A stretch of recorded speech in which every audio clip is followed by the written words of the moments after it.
And let me stop sharing. Good day, everybody. Good morning. Well, it's my afternoon. How's it going? It's Nick here and Chad. How are you doing, Chad? Good, buddy. How you doing? And everyone else, hello. Great. And just to check, can everyone hear us and see us okay? Just let us know in the question section where you guys are from. And great to see some familiar faces. Hi, Drake. Hi, Chris. Awesome. Fun. So let me start by sharing my screen because we just want to make sure that everyone's on the same page. Just have a little bit of housekeeping to do. Hi, Ryan. Cool. So first thing first, if this is your first time joining us, welcome. And we just want to let you know about all of the awesome events going on at Maxon. Yesterday was the 3D motion show. Today you're here with Nick and Chad for some particles and Cinema 4D and Red Giant Trapcode. We're kind of continuing that Trapcode experience today. And there's an awesome show, VFX and Chill, that's on tomorrow. So definitely check out the maxon.net events page to see events like this. The other thing to note is that we have a bunch of training and videos available at the Maxon training team site on YouTube. And we are also recording our hands-on session. However, this is in a hidden link. So if you're looking for access to this, we usually will put this up the following day, sometime in the afternoon. And I'm just going to copy this hidden link or unlisted link so that you guys can all access this after the fact. So I'm just sending this to everyone there in the question section. Hopefully you guys were all able to see that. Hi, James. Hi, Mark. Awesome. And last but not least, we have some hands-on exercise files for the day too from a public linked Dropbox. What you're going to want to access from this link that I'll also put in the chat pod is the week 3 folder. Chad's going to be showing some pretty cool stuff momentarily, right, Chad? Yes, sir. Awesome. I think what's on the list for today? Talk to me. We're going to be talking about all the forces, all the things you can do to particles, environment, gravity and wind, and all the different behaviors you can put into particles, and mostly that. It's kind of amazing to think about how much that's changed since December and the new release of Trapcode. Yes. Where you had a bunch of physics options, of course, in the earlier versions. Fluids had been adopted then, but you were pretty much with fast physics and bounce options, and they couldn't work together. And now we have environments, we have flocking, we have meander, and a bunch of other stuff that goes with that too. So yeah, really exciting to kind of go over these particle physics with you. And are we starting off, is it environment that you wanted to start off with today, or emit from parent? Yeah, I'm actually going to back up a little bit before I talk about environment and talk about a little bit about emit from parent, which is another like brand new feature that was recently introduced that changes everything. Let me show my screen. Awesome. And then, are you done with all of your housekeeping business, I'm assuming? Ready for me to just jump in and do it? Yeah, just go ahead, do your thing. Okay. If anyone didn't get those links or has any questions, I will be trying to attend to the Q&A pod as Chad is presenting. But take it away, man. Cool. Can you see my screen? Can you see my After Effects? I can see it. Oh, beautiful. Okay. So I'm going to go a little bit slower. Last time, I'm so used to like the webinars where I'm kind of like doing like a demo and I'm like, all right, check out this thing and then this thing and then this thing, and not like, all right, let's click this button and like going slower like that. So today I'm going to go a little bit, slower so that we can all be on the same page.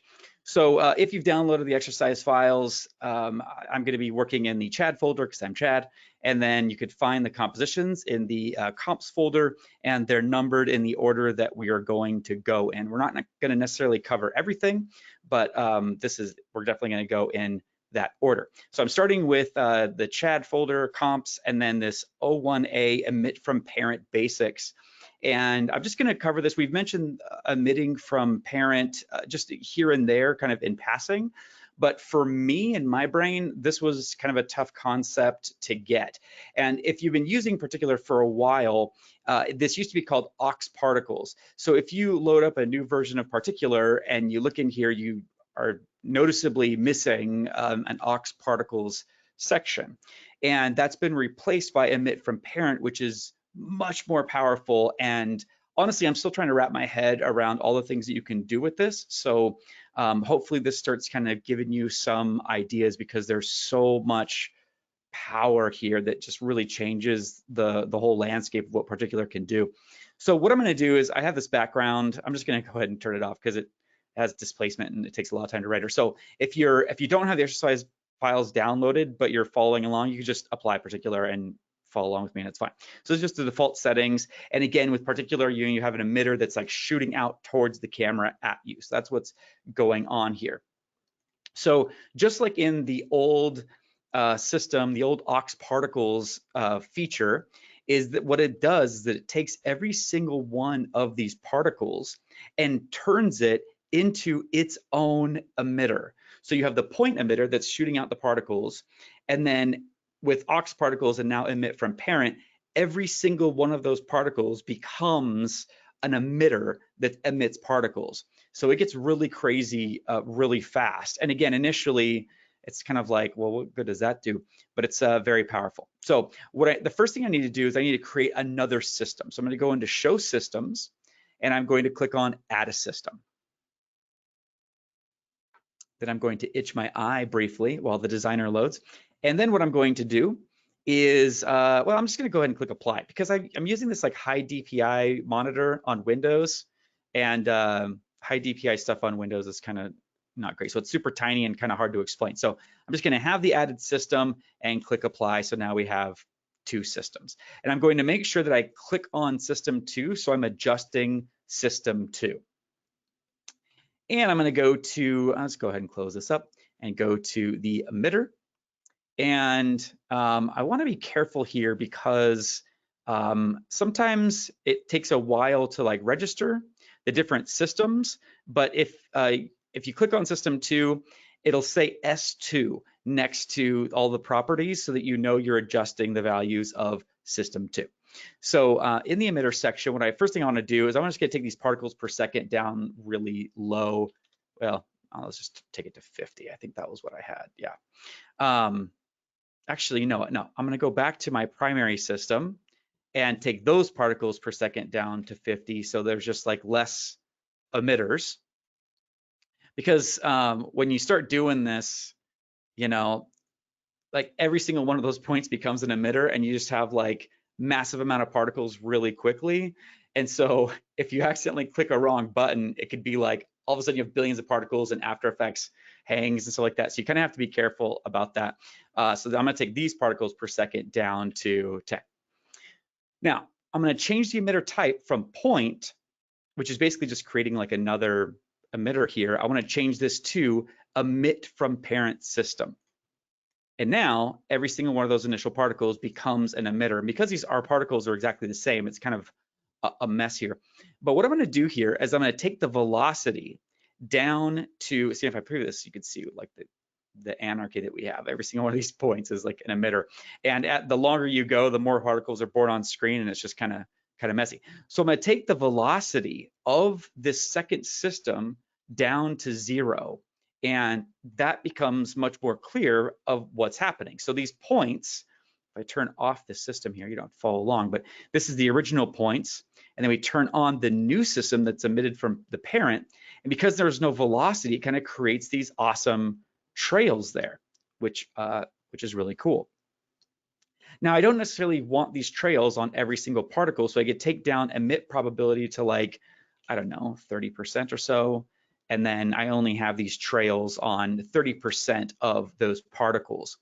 And if I increase the particles per second, oops, not that much, then we could have a more dense stream, because there's more particles being released.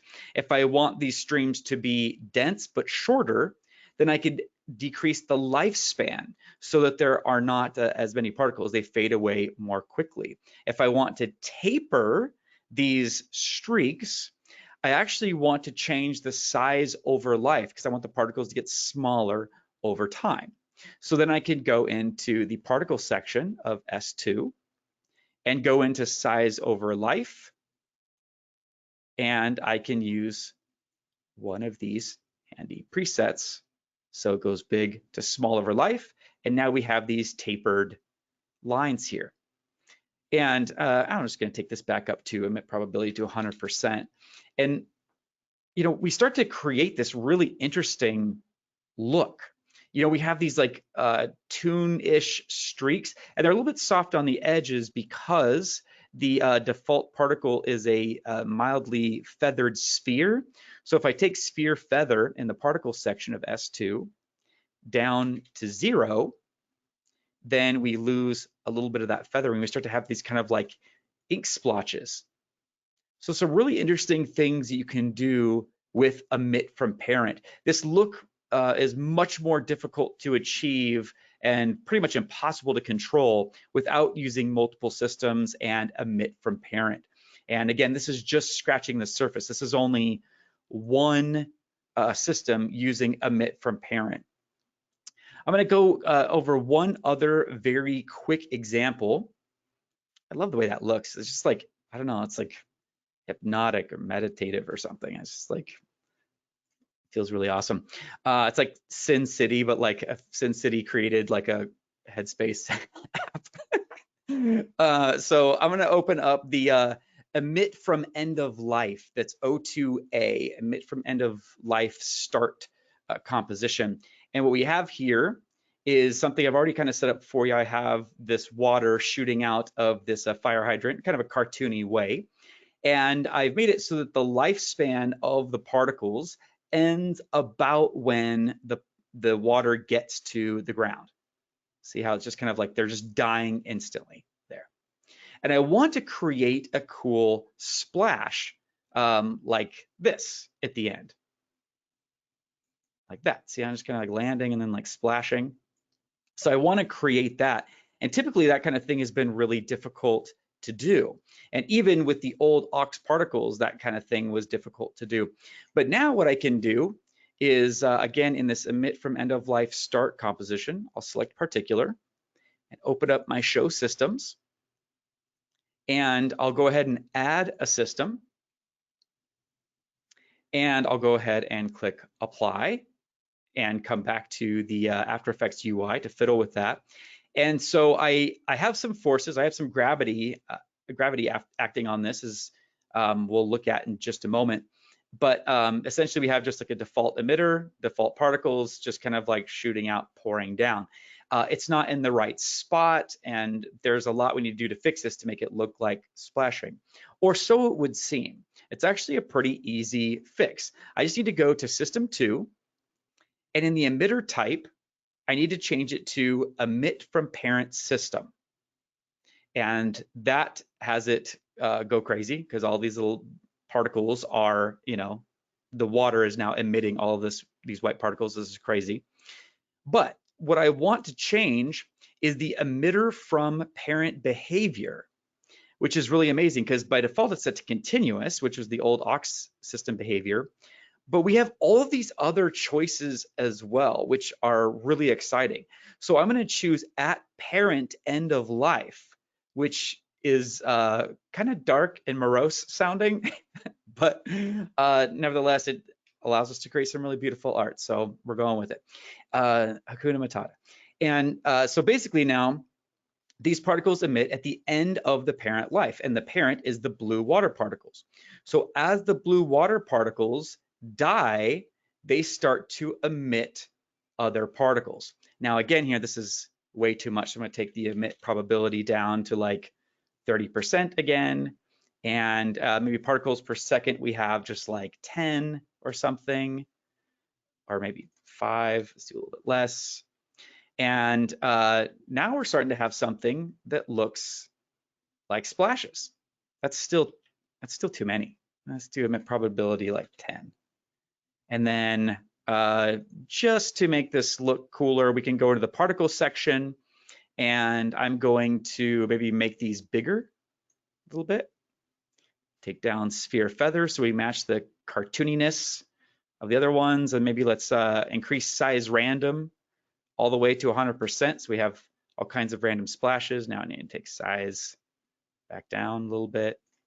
anyways, we could fiddle with this more, but that's the point. You see, we have these white particles emitting at the end of life and from the parent particles, but only when they die out. So it allows you to create, bullet hits and splashes and things like that, where another particle kind of like ends or gets somewhere else, and these other particle systems can be spawned, which is really awesome. These other examples I'm just going to run through very quickly, and this is going to be kind of like less of like a hands-on and more just kind of like a demo, and then we're going to get into the environment stuff. There's a really interesting feature in, let's select system 2 here. You don't have to follow along, you just like observe here. But in this example here in the emit from parent speed velocity, we have the same thing where these little red hearts are emitting from the parent system, but the parent behavior is from parent speed. Now, when I was fiddling with particular in the beta phases, I was really confused by this because speed is not a parameter in particular. There's no such like property as speed. So I was like, what does that mean? Well, what it is basically any movement by a parent particle will generate one of these like child particles essentially. So the parent system is like the default white, little dots or whatever. And then the second system 2 that's emitting from the parent system are the red hearts. So anytime a white particle moves, a red heart is emitted. So in this first example, I just animated the velocity of the particles, and increasing the velocity creates the hearts. And in this other half, I changed the emission, the particles per second, and that's all I did. And then now we have all of these hearts. But the hearts are only animated, or the hearts are only born when there is movement on the parent particle. And so you might say like, well, what's the point of that? Well, I have this like little adorable mock-up here that answers that question. I have an emitter that's basically just kind of like a dummy emitter that's invisible essentially. And then I have a second emitter that's like a smoke particle. And the first particle is kind of like tethered to the movement of this switch. So there's no keyframes here on particular. And every time the witch moves, she has like a little like smoke trail, little adorable Bewitched-esque smoke trail. And then when she stops moving, the particles stop generating.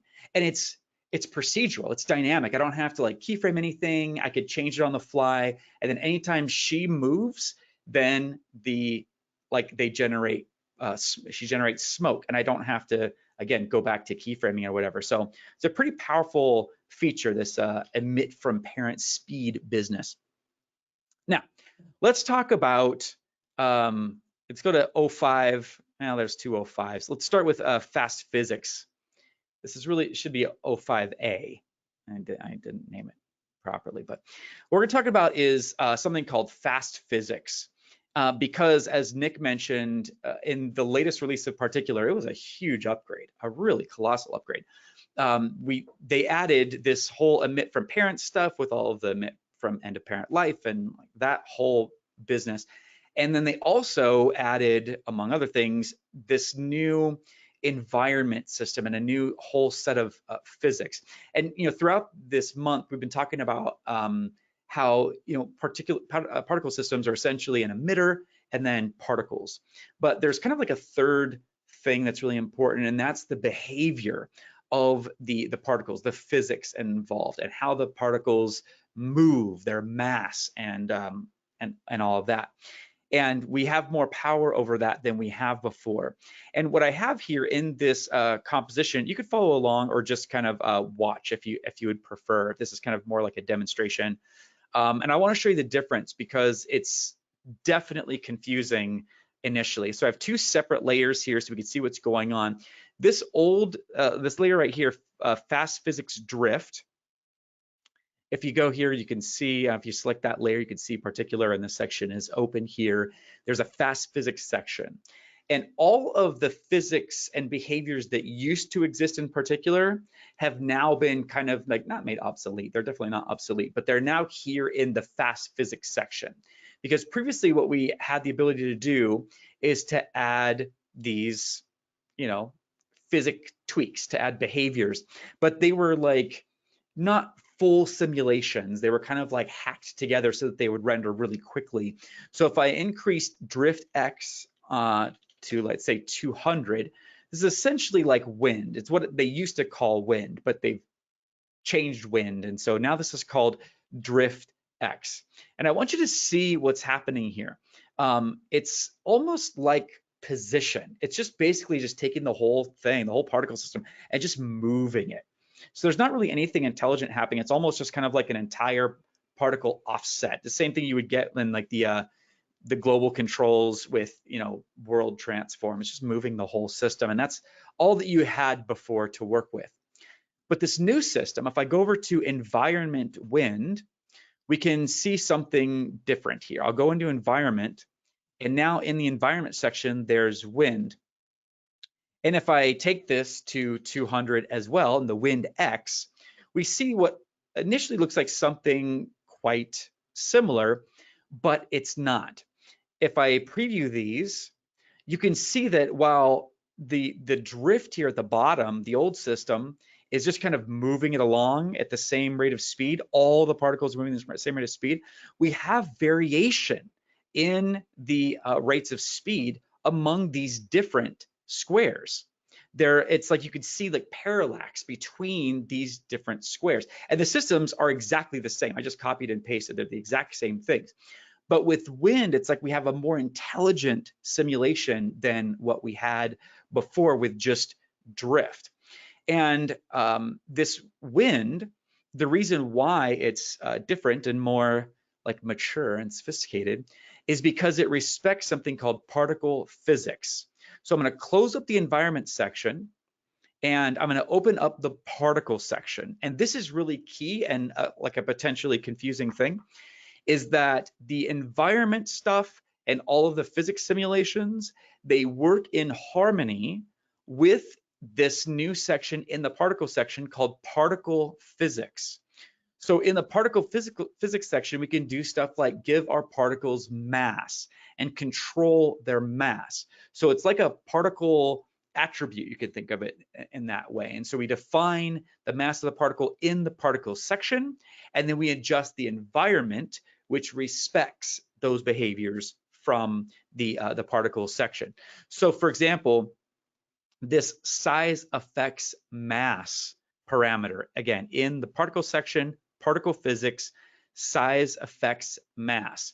I'll take this to 100%, and you can see that as I'm doing that, what's happening, these bigger blocks are moving to the left and the smaller blocks are moving to the right because mass is being affected by their size. It's dynamically looking at the size of each particle and adjusting the mass accordingly. So now when I play this back, we have these tiny little particles just like, they're gone. And then the big slow particles are like, oh, I'm not moving. And so, you could see that this is a very dynamic way to do things. So that's the big difference. The old wind is now drift, and drift does not respect particle physics. It's just kind of like moving the whole thing. And then we have wind, which does respect the particle physics and is a more intelligent way of affecting our particles. Look at that. Isn't that awesome? So much you can do with that. I love that. Now, another thing that's very different here that's confusing for me. Hey, thanks, Suzanne. I'm going to open up Turb versus Turb, the other 505 comp here. In the olden days, before December, we had this thing like a turbulent field, which you can now find if I select particular here on system 5. If I select system 5, you can see that we have in the fast physics section, we have a turbulence field. And so I have TF effect position S5 because it's system number 5. up to 100, and you could see that we're having this turbulent field displace our particles. And that was kind of a cool way to create, some extra motion, some kind of like randomness, like there's like a force moving through the air or whatever. But you can see the problem here. If this was, if this was like a system of something blowing particles out from the left to the right side of the screen, you could see the issue here, because what happens is that these particles get displaced by, where are you, baby? There you go. These particles get displaced by these fields, but then they come right back to where they were. That's not how things work. Like if there's like a wind drift that comes with a snow particle, it doesn't like go over the wind drift and then come back to where it originally was. So now we have this new system. There we go. In the environment, which is called air turbulence. And the reason why I made this chart, because it's confusing when you have a bunch of particles that are just kind of like all spread out like snow or whatever. It can be really difficult to see the difference between the turbulent field and the air turbulence. And so I wanted to make it very clear the difference between the old system and the new system. I mean, again, there's still use for all this stuff. They didn't take out drift. They didn't take out the turbulent field. It's all still there. You just have additional tools now if you want. And again, the old tools render much faster. So keep that in mind. But I'm going to enable system 6 by turning on the eye icon here. And this is the new air turbulence model. So they're both going, it's again, identical systems, but look at the behavior of what's happening here. This is how actual particles work. And look at like this right here is like really key. This little spot right here. These particles are being affected by this turbulent force. They bump into some turbulence, and then look at what happens. They go off course and then continue to go off course. See that? So they hit some turbulence and then they just kind of drift. And that's how the world would work. If like air hits particles, they kind of just move in that direction. They keep going because of that momentum. So we can create much more dynamic and realistic setups. And we also have, air density and resistance and all these different mass and also, velocity, of course. And so we have all these different properties that we can use to kind of blend this together in a big, physics cocktail to create the look that we want for our particles.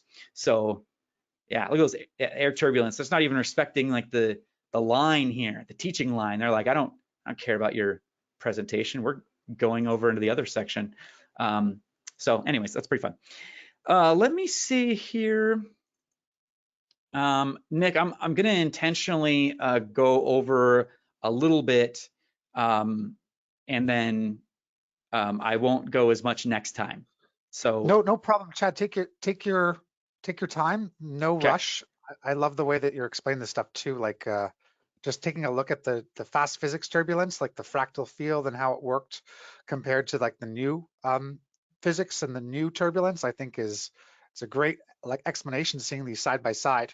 And I just wanted to bring up one question from the thread from Eric that just recently came up, and it's referring to environment, which is, can gravity or other effects apply to only one system?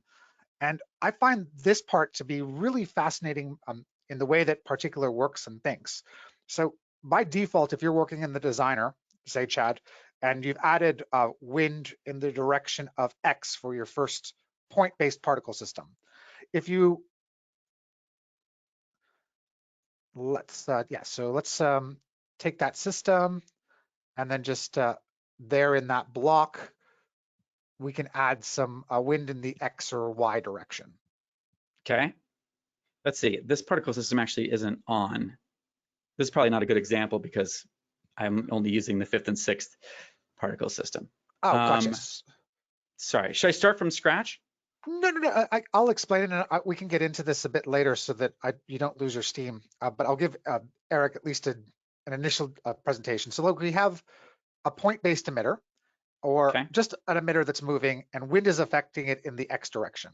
When you go into the designer and add any other system, by default, the actual environment block is off. There's like no block on this next system. So what it does is it absorbs the actual physical qualities of the first environment block. So they're linked. What would essentially break that link is for you to add an environment block to the new system, and then you could essentially assign its own win value to that block.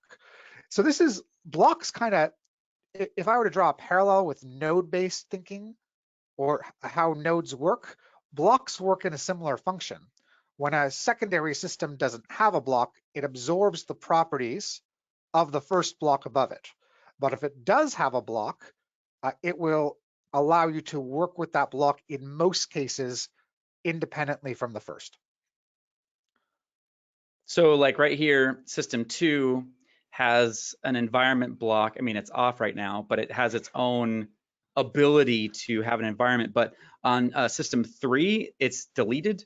And so it's going to inherit the block. I'm going to steal Yeah, your screen for just 1 second, actually, because I've please opened up a can of worms. So let me just open change. open the can. Open the can. I'm opening the can. Oh, thanks, man. I got a little share there. I'm in a really simple example here where I have a point-based system and the environment block, right? If we take a look, is its wind is moving 448. 448 is the value, and it's moving in the right direction. Now, I'll just actually add a new system down here by default. And you'll notice that if I solo this, which I can do by pressing or option clicking, it's inherited the block values from the first primary system.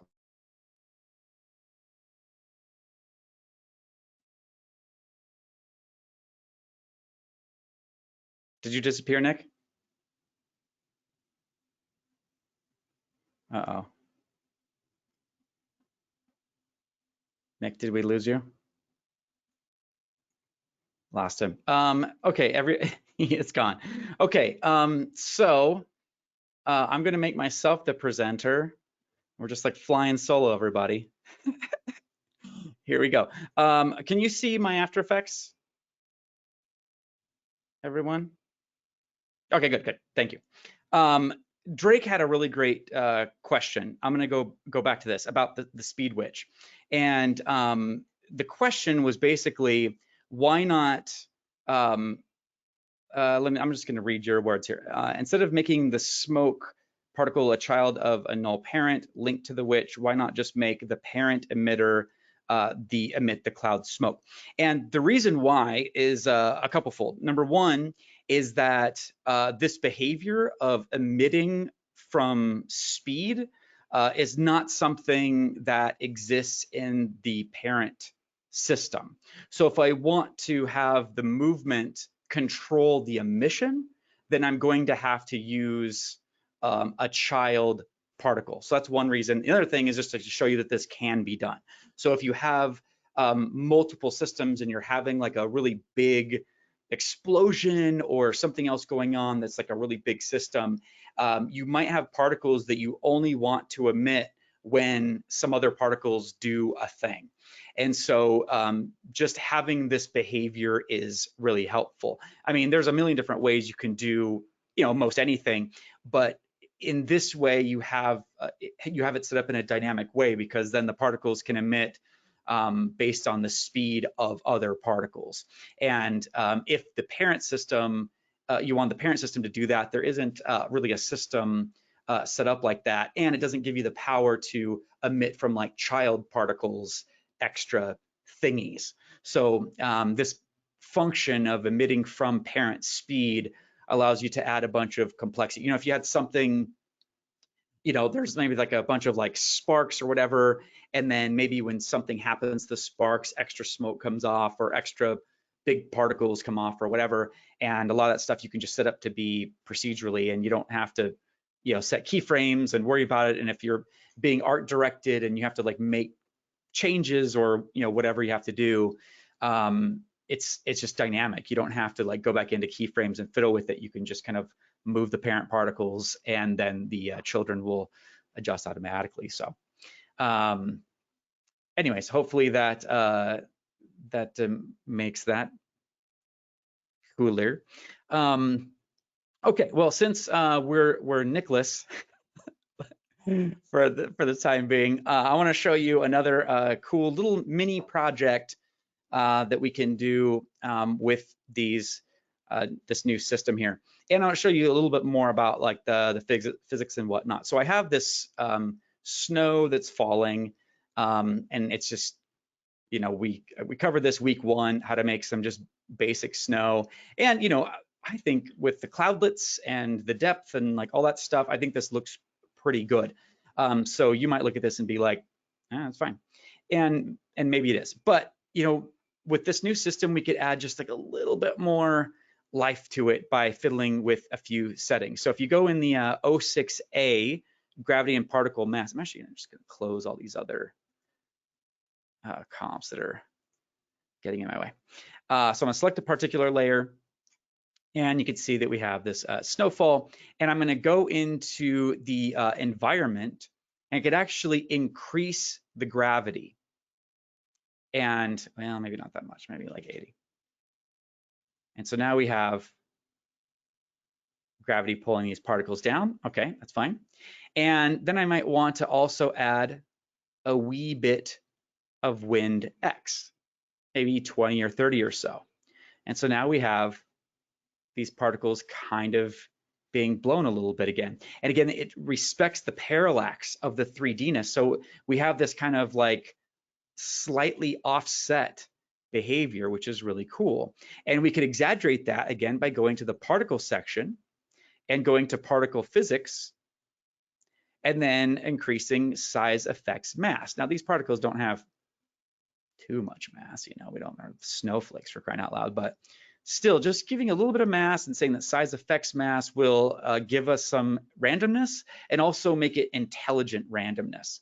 So now as things are moving, instead of just kind of like all falling straight down, we're having everything kind of offset, blowing around a little bit. And then we can use our new good friend, air turbulence, which we looked at moments ago, to affect the position. So if I increase this a bit, then these are going to be affected by this air turbulence. So it's going to seem like just random little gusts here and there. And you see some particles kind of like moving back, and some kind of particles just kind of moving in different directions because of that air turbulence field. And this is very much how the real world works. Like wind is not like one solid force that's, you know, the same constant throughout. You know, it changes, and there's pockets of it. And so then you have like these little outliers, like that dude, what's he doing? You know, he's not following the rules. But then that's what makes this so magical. You have a couple going the opposite direction, and now we have something that feels so much more realistic. And so we probably want to, you know, vary the color a little bit. There's a lot of things we want to do if we were trying to go for like photorealistic snow.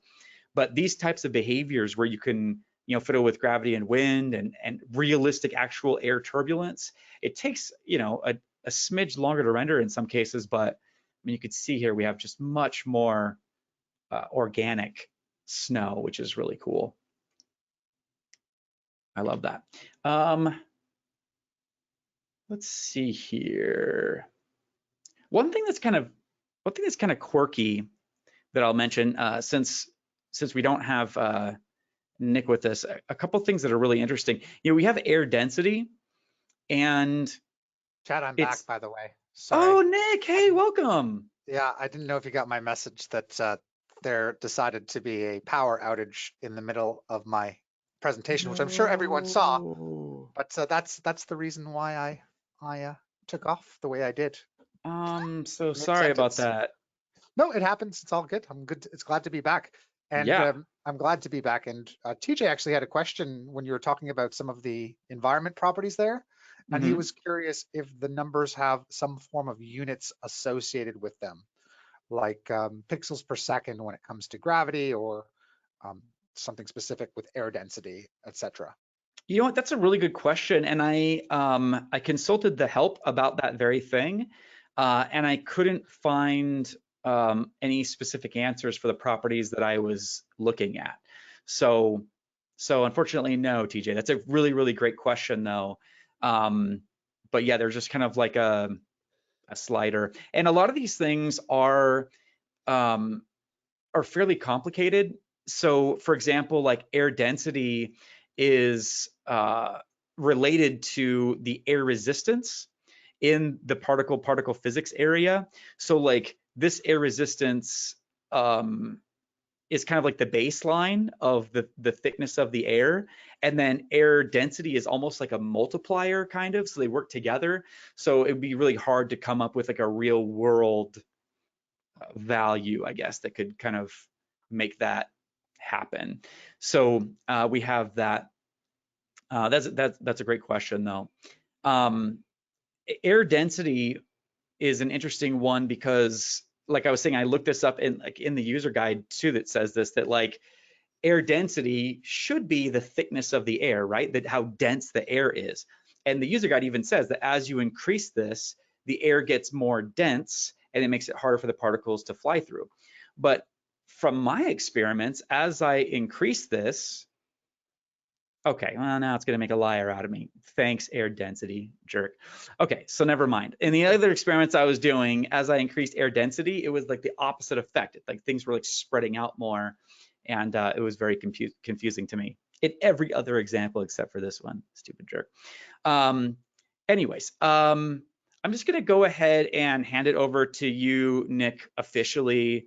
If there's extra time, I could go into this like fireworks thing, but I feel like it's time, it's time for the world to hear from you. All right, what I got. And see what you got. Yeah, I got a few things just in terms of bounce to start chatting about, and then we can kind of continue that journey. Depending. Do you have your webcam on? Or are you not able to have a webcam? I'm gonna have it on. Yes. Okay. And if for any reason, if my playback or Wi-Fi isn't responsive, I'll turn it off. Can everyone currently see this, my screen? Yes. Perfect. So if you're following along, you'll want to go into the Nick folder. And in the Nick folder, there's a additional folder for bounce. And in the bounce folder, there happens to be a bounce start composition.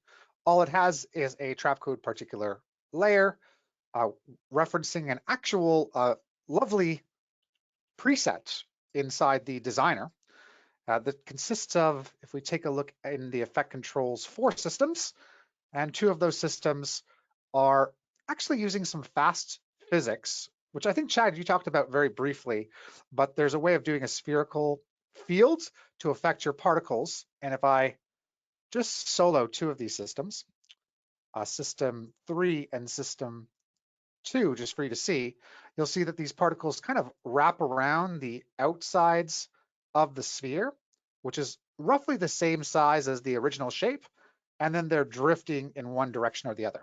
Anyway, I just digress. I just really love this preset that's in the gallery. And what we'd like to do is actually take system 2, I'll just solo that again, and also parts of system 3, and have them bounce off various floors. So let's do that. To set this up, first of all, we have to create the floor. And one way to easily create that floor is to go to your layer menu, and let's choose to create a new solid together. The color of this floor doesn't really matter. We can call this one floor lower. Make sure it's the size of your composition and press OK. For this floor, while its position doesn't matter because it's lower, I'm going to make it, first of all, 3D. And then I'm going to press R to bring up the rotation controls and values. We want to take this floor and rotate it 90 degrees on the X axis. And while you might lose track of that floor just because it is flat as a pancake, let's press Shift P to add the position property here in After Effects, and then lower that floor in Y space. Essentially, we want to have it so it's just underneath part of those particles, right? We want it to essentially catch these particles that are drifting downward. Now that we have our floor lower positioned, let's make a duplicate copy of that by pressing either Command D or Control D, and then pressing Shift or P for position. Let's scrub that up so this one is higher in the frame. I'm going to settle on a value of 300 pixels even on the y-axis. Now that the floors are there in the scene, we really don't need to see them. They can be invisible elements. And now it's all up to selecting a system or systems and identifying the actual floor layer inside the physics simulation section. So let me start off with system 3. And the reason I'm going to do that, and so we can all see this together, I'm going to solo it again. So I'm going to Option Alt click so we can see those particles. We'll hop into the physics simulation section. And Bounce has gone over a major overhaul in this release too. So this has been in Trapcode for quite some time, but now Bounce works with environment settings and properties. Not to mention you have up to 3 bounce layers you can bounce your particles off. And this is a great example of that because we have particles going in 2 different directions here in this preset. So on this system, I'm going to identify bounce layer 1 from the dropdown as the floor lower. I have both of these named floor lower, so I should have renamed the floor upper, but that's number 2 in my list. And if we took a look there at the setting there in the bounce settings, you could see that it sees the bounce layer as an infinite plane. So right now, the size of the floor does not matter from its default settings. If you wanted a particular to take into consideration that size or the layer's alpha channel, you could select that from the drop-down list. But for this example, an infinite plane is fine. And then the next option is what we want it to do at a collision event. This in some ways reminds me of enabling dynamics in Cinema 4D, but this is specifically with particles and After Effects. And we have these different kind of behaviors that we can have particles do once they hit the floor. So let's go with bounce. That seems appropriate for the bounce layer that I've just selected. I think for some reason I got shot out to the bounce 3. So let me get back into my bounce 1. It's identifying the floor lower. Collision event is bounce. Here's 2 properties that we can use for bounce, which are bounce strength and bounce random. I'll increase that strength to quite a high number. Let's set it to 100. And then we have some randomness there with the bounce. Now, in order to try to play this back inside my composition, I love relying on the preview panel in After Effects. And this button down here temporarily, the skip section, I've brought it down to skip every 5 frames, just so it caches playback a little bit better. And let's just take a look to see that those particles, you can see right there in my composition, they start to interact with the floor, or a set of them, around the 4-second mark. Do you see that, Chad, there? So we have a little bit of I do see interaction that. It's like there. an interesting visual effect you got going on there with that. Yeah, so we have some particles bouncing here and interacting with this infinite plane that's there on the scene. And it is a layer, so we have some, I think, actual particles that are being born after, which is why some of it is continuing after the plane itself, but most of these are interacting with that floor. And the magic now with these multiple bounce layers is for, again, a situation like this where we have particles going in 2 directions. And in fact, I want my bounce layer 2 to actually reference I'm going to make this or rename this properly, this other bounce layer, to floor higher. In the States, we call that a ceiling. I love it. This is a nickism. I would describe this as just as a nickism. It's like not even. It's the same thing here in Canada, Chad. So you hang lights from your upper floor. Floor upper, floor lower, higher. But you learn something new every day, right? So now we have another interaction happening with our particles here at the top that are born before reaching this floor layer here, which is pretty cool.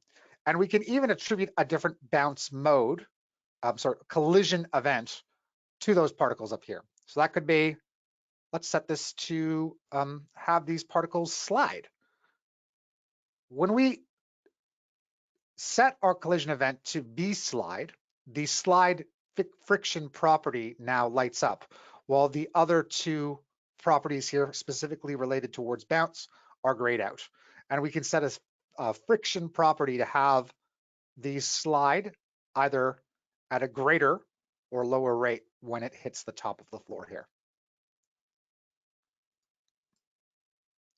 Cool.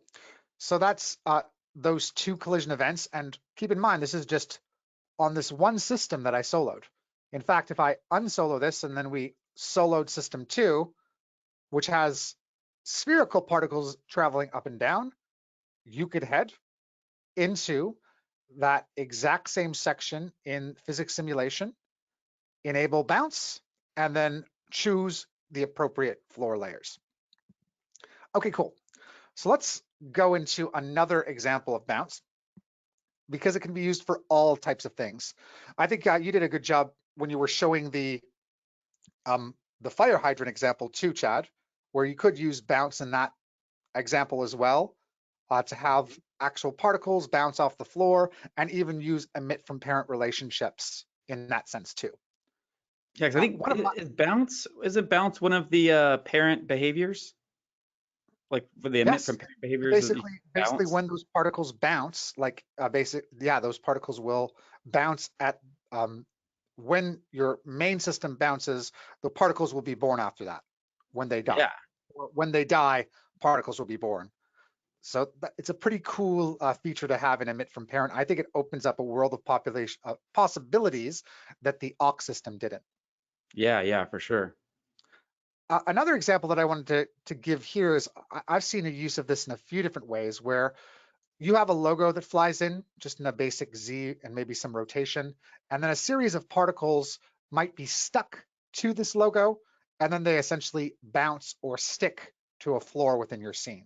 So I wanted to talk about the setup in terms of introducing bounce, but then also kind of explore some of the additional emitters and how we can gain control over them.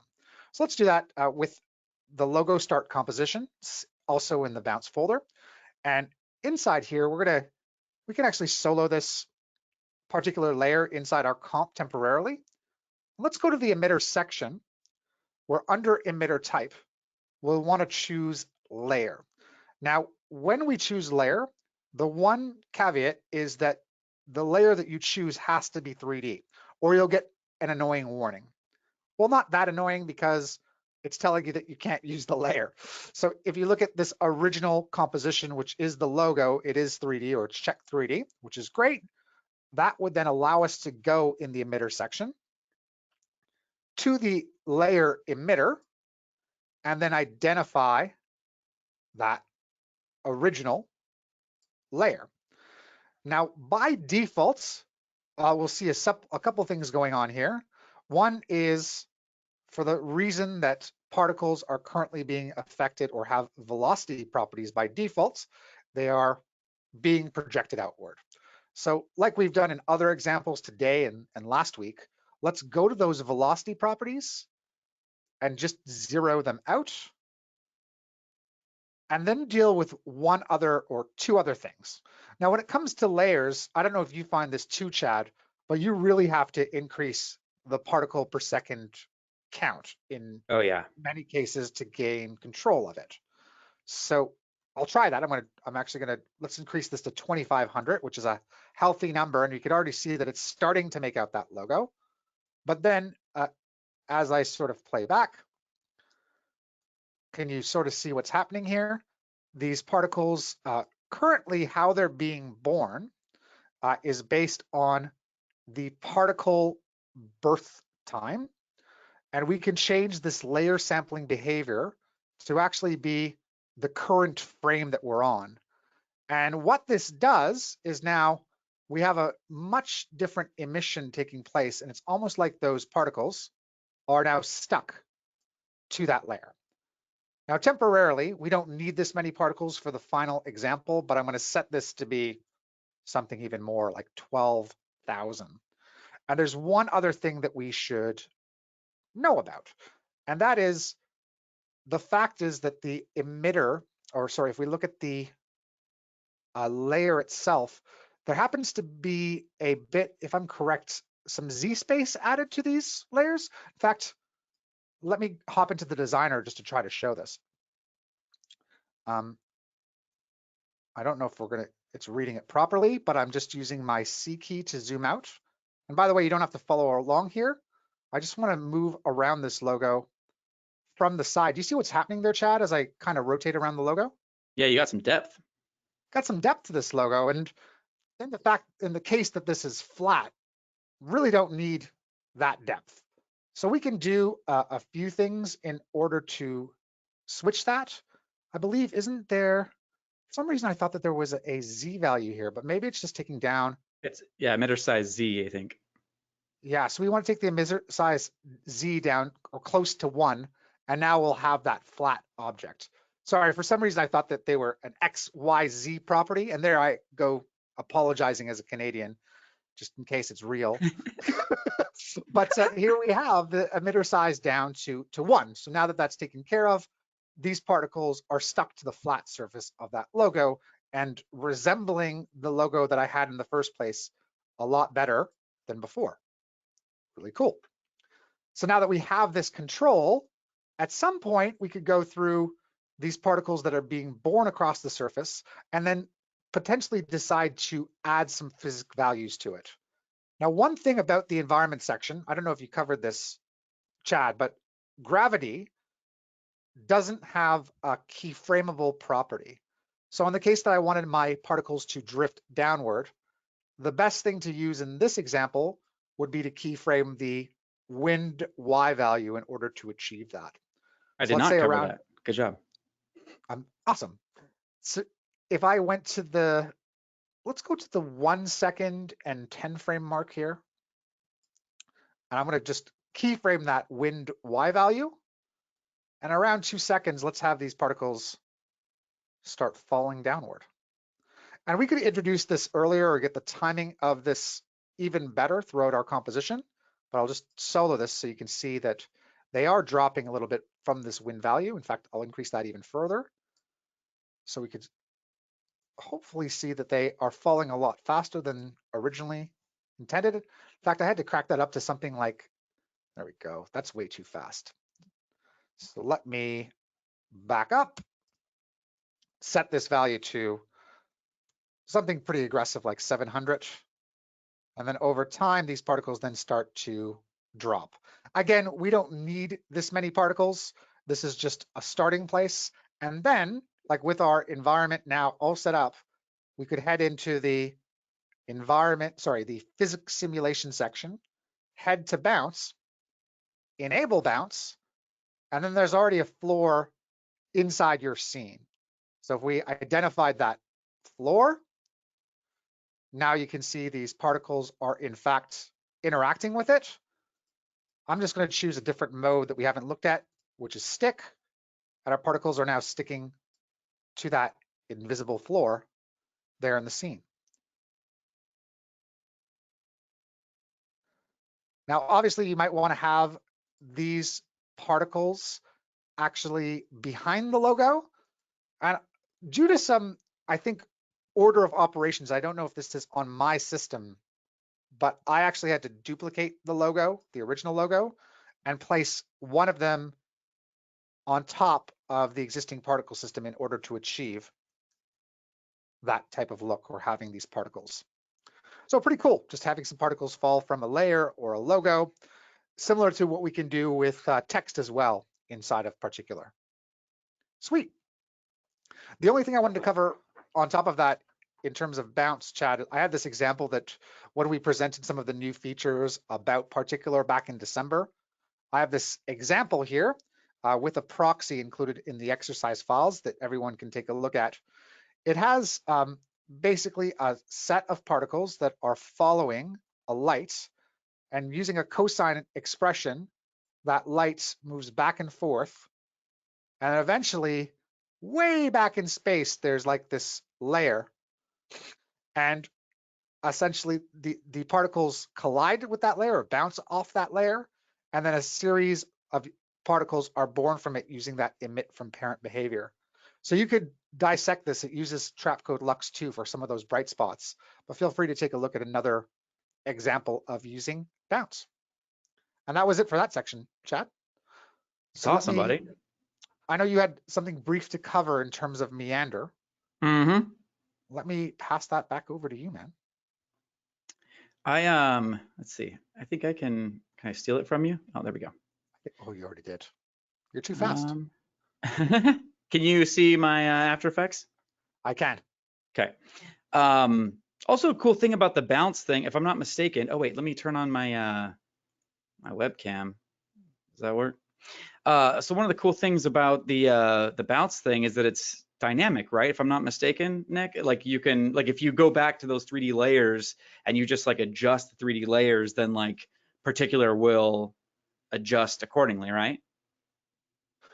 Absolutely, yes. It would adjust accordingly based on the actual floor layer's position.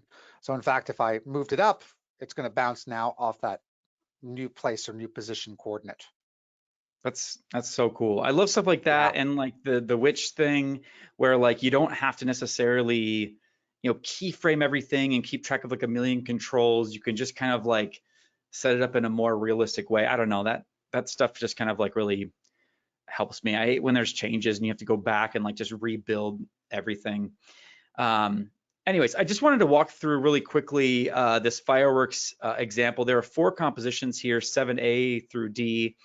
And in case you're interested, you can kind of go through them and use them as like a tutorial on your own if you wanted to go through it. But we start with just basic particular here. And then we kind of add this business. And these are kind of slow to render too. So it's another reason I'm not going to take the time to go through it. But it's simple fireworks, but you know, there's a lot of stuff going on here that's like really exciting. So I started basically with like this layer grid that's like 1920 pixels wide and just 1 pixel tall, 1 pixel deep. So it's just kind of like a line that's shooting out particles occasionally, like 1 particle per second. And I gave it like random from a gradient, so they just come up with like random particles. And then the second system is like emit from parent with these little streams coming down, and they kind of go up and they last. I don't know what their lifespan is, but it's short and they die pretty quick.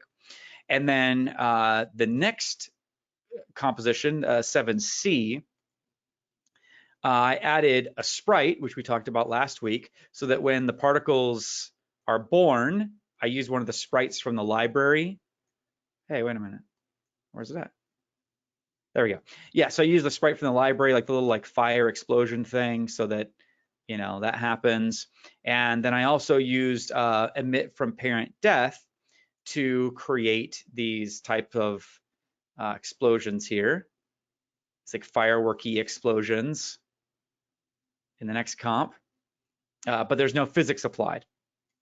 And so then if you look at the final version, we added some gravity, and then I added these kind of like little like particles. I was like looking at fireworks, and you know, we often have like these big colorful things, but when you actually look at fireworks, just the way that fireworks are made, they have these little extra kind of embers that come down, and sometimes those are actually like in the firework themselves, and those are part of the explosion, but they're almost always there.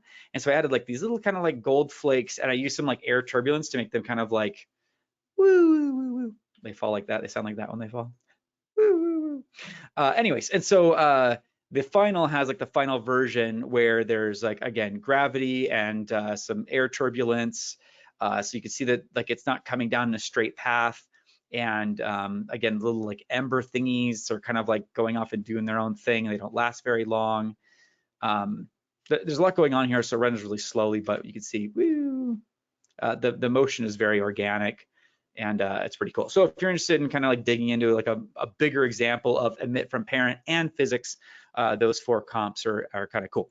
So as Nick mentioned, there's another really cool and very simple physics simulation that I really love. This is like one of my favorites. It's so simple. In the physics simulations area, again, if you're in the 08 Meander intro composition and select the only layer there, go to particular, open up physics simulations, and first is bounce, which Nick just covered, and then Meander.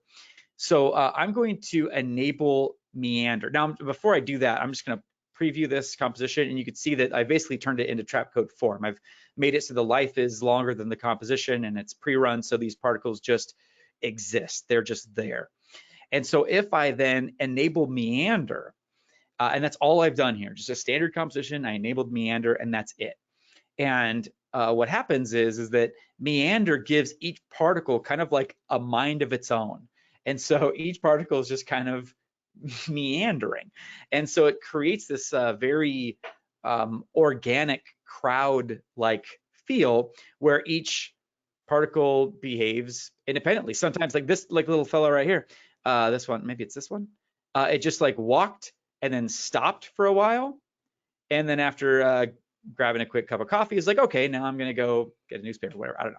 So like each one of these particles has its own, way of doing things. And we can increase effect direction to make them kind of be more zany and how they're kind of like all over the place. If I speed through that, you can see them kind of buzzing around like bees.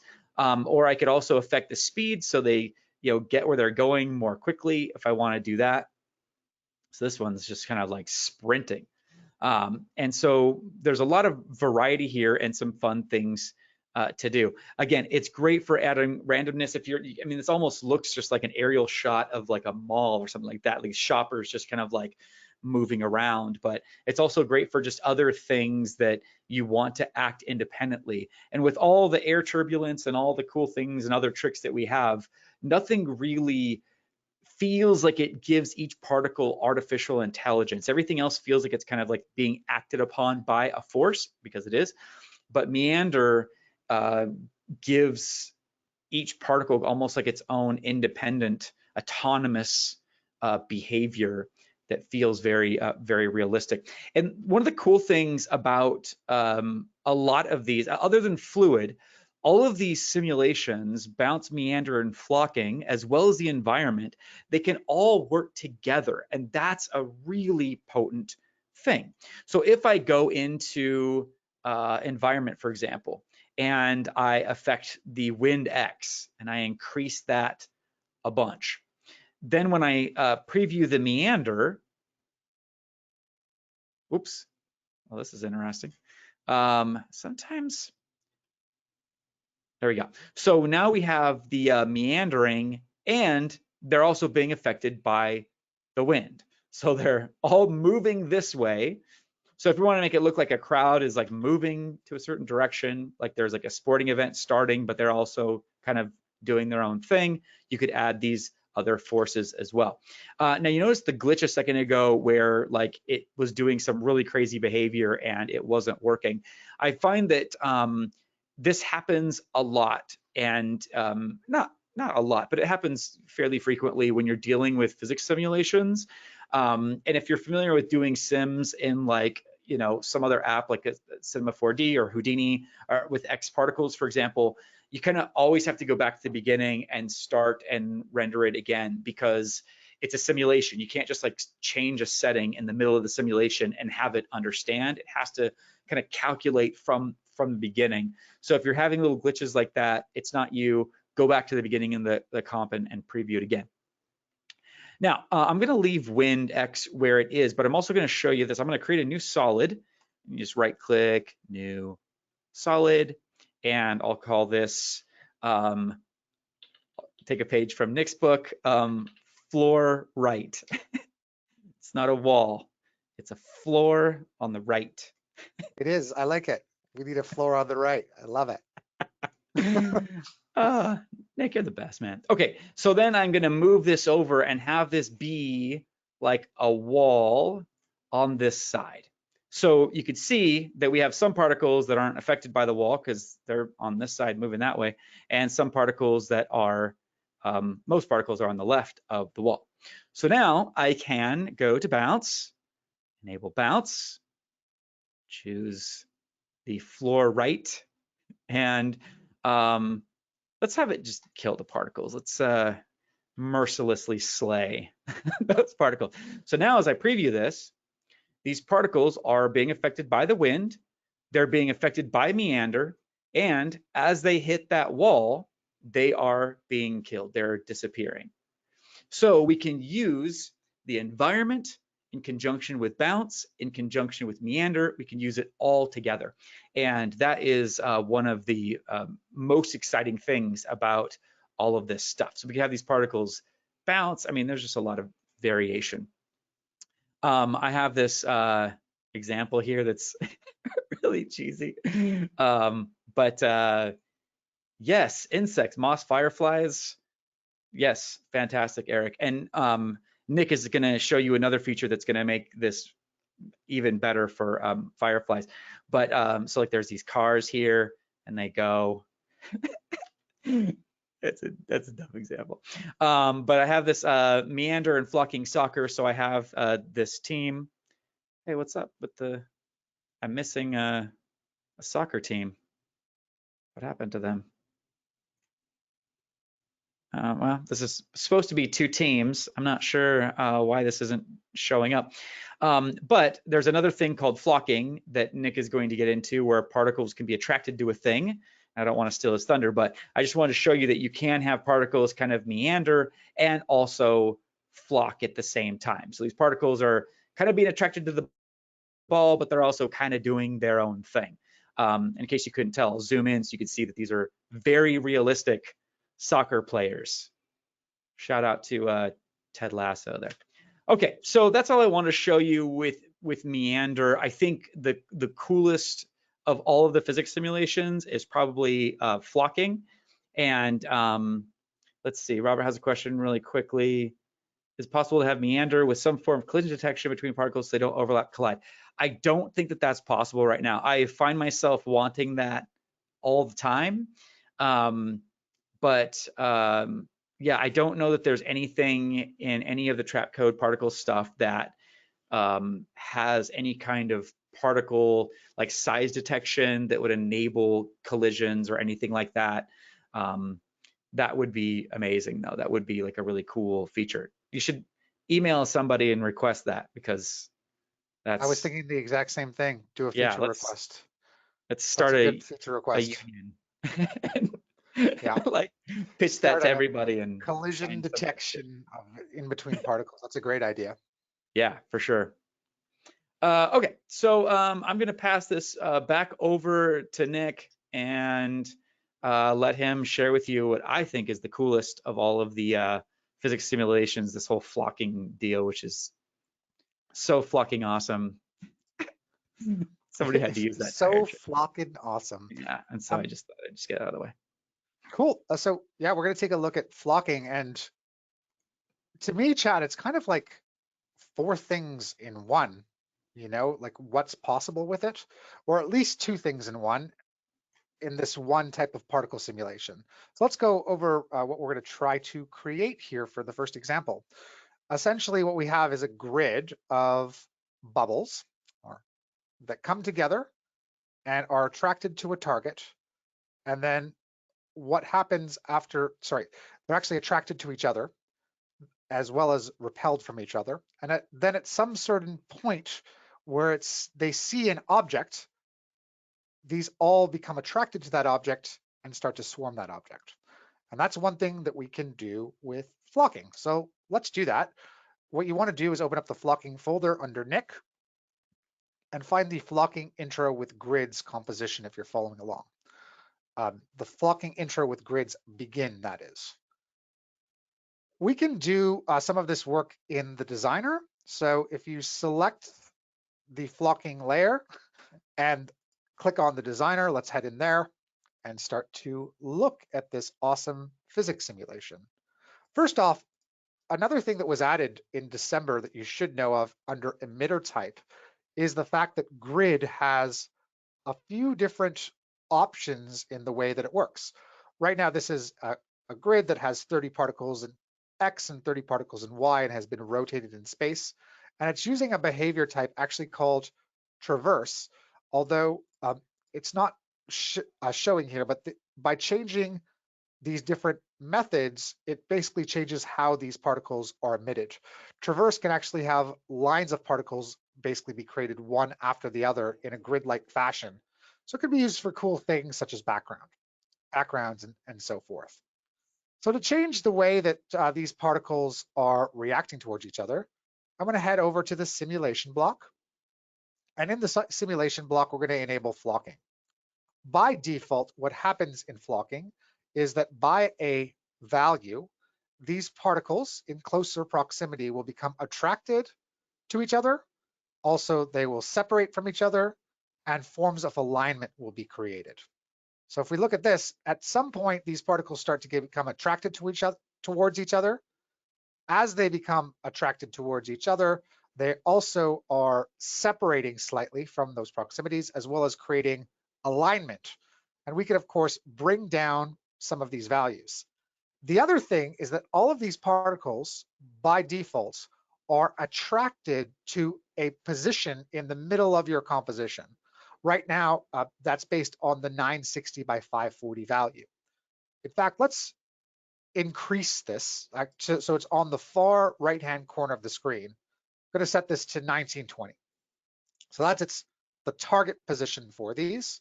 And in fact, let's go back to the emitter type, which has too many particles being born per second, and lower that to 1,000. So this is on the emitter type block.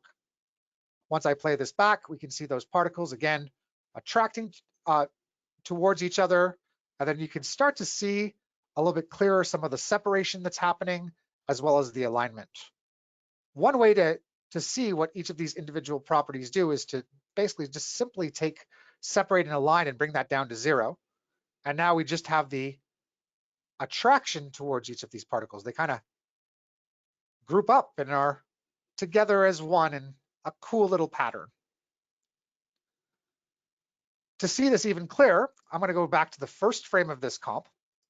And under emitter type, let's change the emitter behavior to actually be explode. So just a burst of particles happens on the first frame. This is where a increased particles per second might be helpful. I'll set this to 5,000 again. And also we can head into the particle type and just make sure that the life of these particles is long. It's actually the full length of the composition, which is 20 seconds. So now we just have a burst of those particles, and here they are attracted towards each other. Now to get them attracted to this area on the far right-hand corner of the screen, what we need to do is set up a few things. One is we have to set up a target attraction. So I'll set this to a value of 50 to start. And then we have to set a range of view for how these flocking particles, when they essentially see the target attraction. So right now, they can see 500 pixels in any direction. And then once they reach that 500 pixel mark, we should start to see that based on a target attraction, they should swarm towards this other system that's actually off screen. They're not doing that for some reason, so I'm going to increase the target attraction. And hopefully, we should start to see that they are attracted to that area. Am I missing something here? Maybe I have to enable Predator.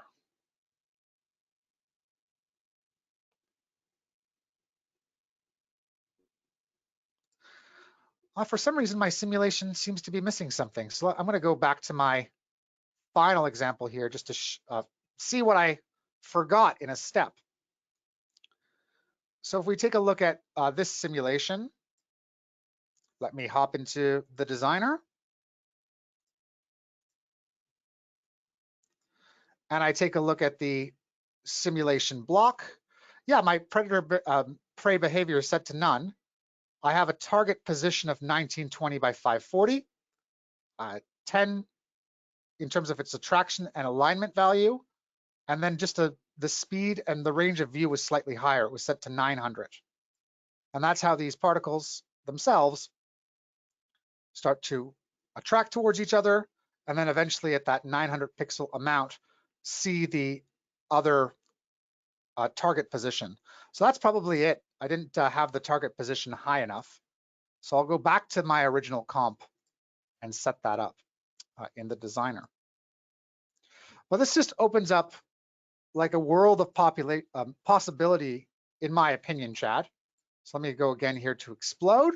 Oh, yeah, it's definitely the coolest of the new simulations. I mean, the stuff you could do with it. Even like as you're just explaining this, it just creates these just such gorgeous. The art is so gorgeous. I mean, it's very organic and great for visual effects, but also, you know, the motion graphic benefits are huge because it's just so beautiful all the time. Now, I was hoping that this target position, let's decrease the separation.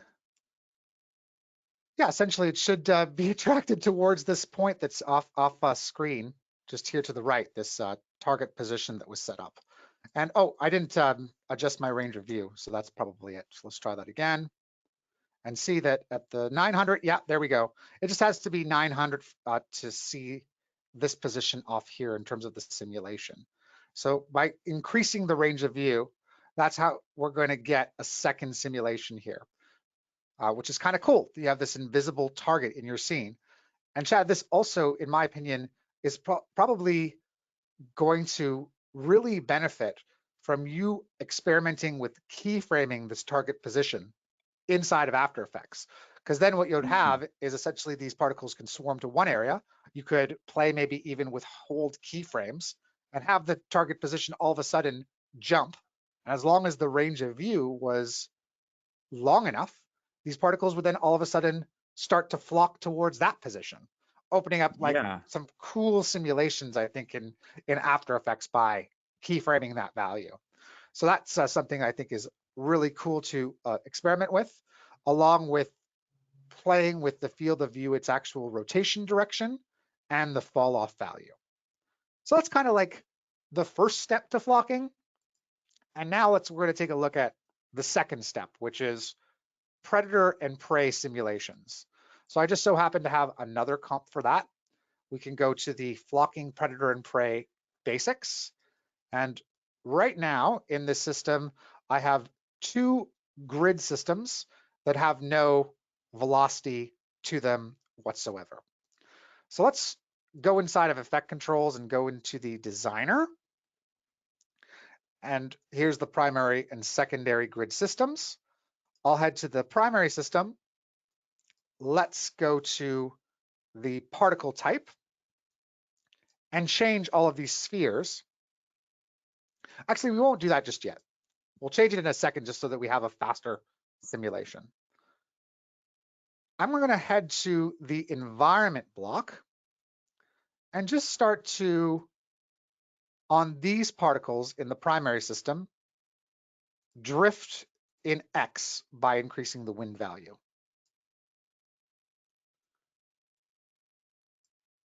So now we have those particles with a value of, I'll make it 500, start to move out. And again, right now, because of this grid setup, these particles are set to a periodic burst. Well, we can easily change that just to control this flocking setup by going to the emitter behavior, setting our behavior to explode in this case. And now we just have that grid of particles traveling forward based on the wind direction. Next, I'll head to simulations, and yet again, I'll enable flocking. Right now, these particles start to become attracted towards each other. They're not living long enough for this period that's set up here. So I'm going to head into the particle type and just make sure that the life is set to 10 seconds. Okay. Here we go. They're attracted, aligning, and separating away from each other. And essentially, what we want to have happen is that when these particles reach a certain point, we want them to attack this grid of particles. And how we do that is under the simulations, there's a predator-prey behavior. And we're going to set this first system to be predator. And then we're going to change its field of view again to make sure that it's going to see any system that's identified as prey. So I'm going to set this range of view to 1200. And all of a sudden, as soon as we identify a prey system, this is going to start, or these spherical particles are going to start to interact in a different way. So let's do that. Let's head into System 2. And under System 2 in Simulations, enable flocking. This system is going to be set as the prey. And let's have them move or be affected by the wind in the opposite direction. So I'll go to Windex and increase this to a wind value of -600. This is not to say that I can't essentially use the velocity. That's just another way to get these particles to move. But that's how I'm setting this up originally. And then I'm going to go to the emitter block, change the behavior to explode. So we just have one grid set of particles. And then make sure that the particle type, life block, its life is expanded as well to a 10 seconds. So let's look at what we have here with these lovely grids. We can start to see that basically this primary system at a certain point in time starts to attack this secondary system of particles. It might not be clear because we're using spheres, but that is definitely what's happening in the simulation. In fact, Nick, yep. do you think you could change the color of one of those systems so I could see a little more clearly? We're actually going to change it by choosing some sprites here and making this a lot more dynamic, but that's a great point, Chad. Gotcha. So I'm going to pause playback at around the 1 second mark. And on my primary system, if we go to particle type, let's actually change this to a sprite, which Chad had educated us about last week. And then once we choose that particle type of sprite, we get these sort of placeholders until we choose a sprite. We'll choose something from the library. So we can choose a sprite.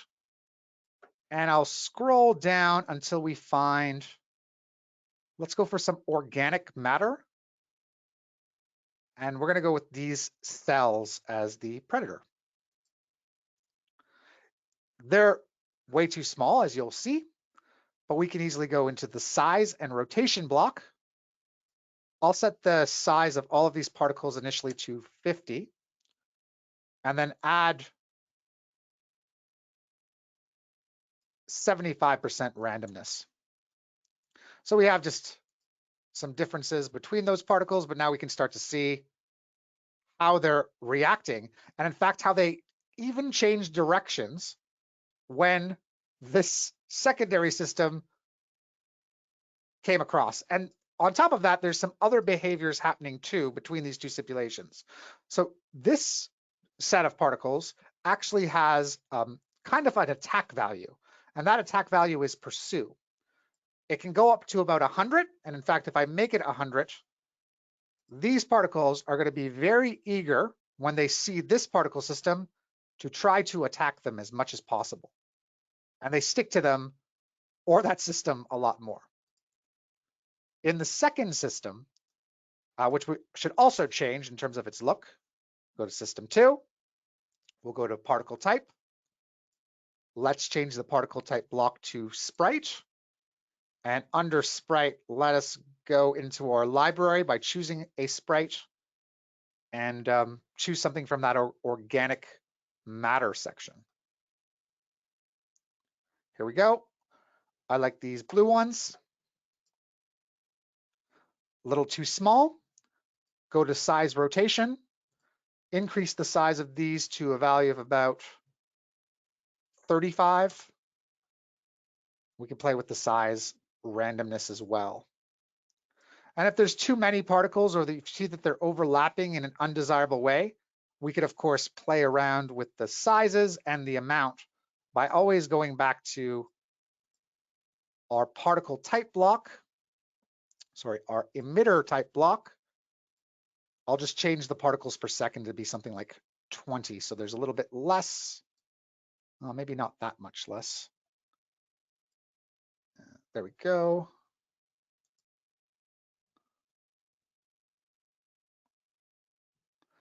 Trying to set this to be a lower amount. Not quite responding in this case, so I might have to change the emitter size, but hopefully you're able to see that kind of cool simulation between these two types.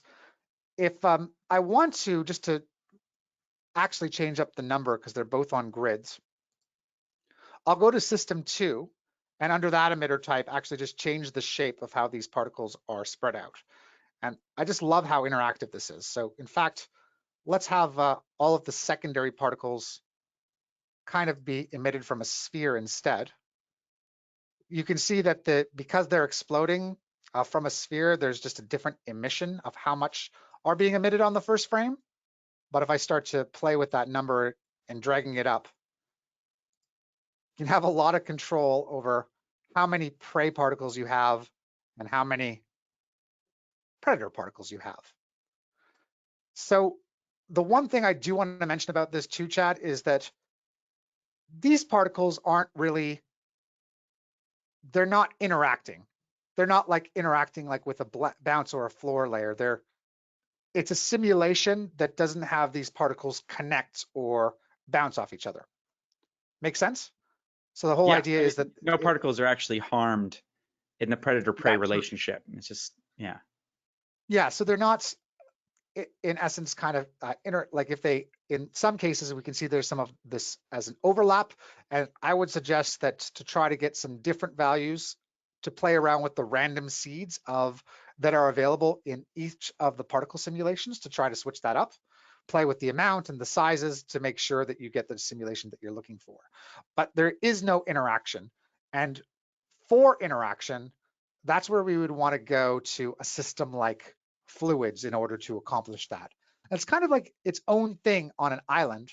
And we're about to get there before we end today, but I did have one more example of flocking that I wanted to bring up and a way of trying to, let's say, cheat in terms of simulation. I actually saw this from Harry Frank.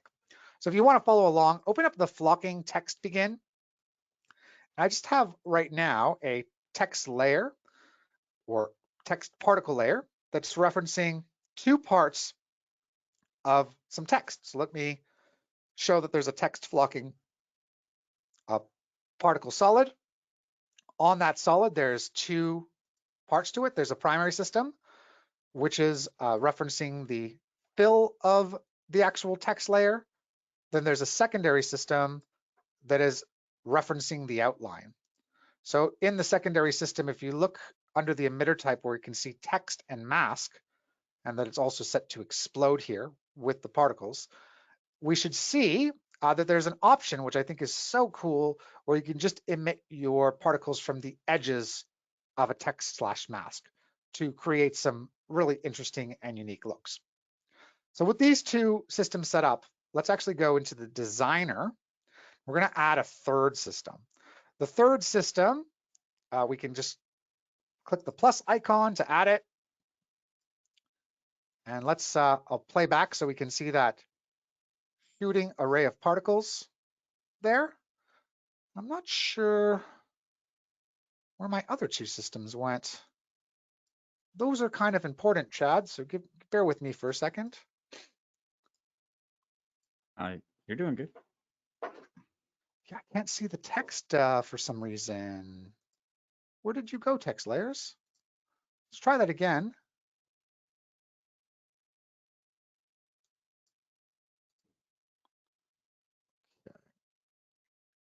Maybe because it was an autosave. Or hold on.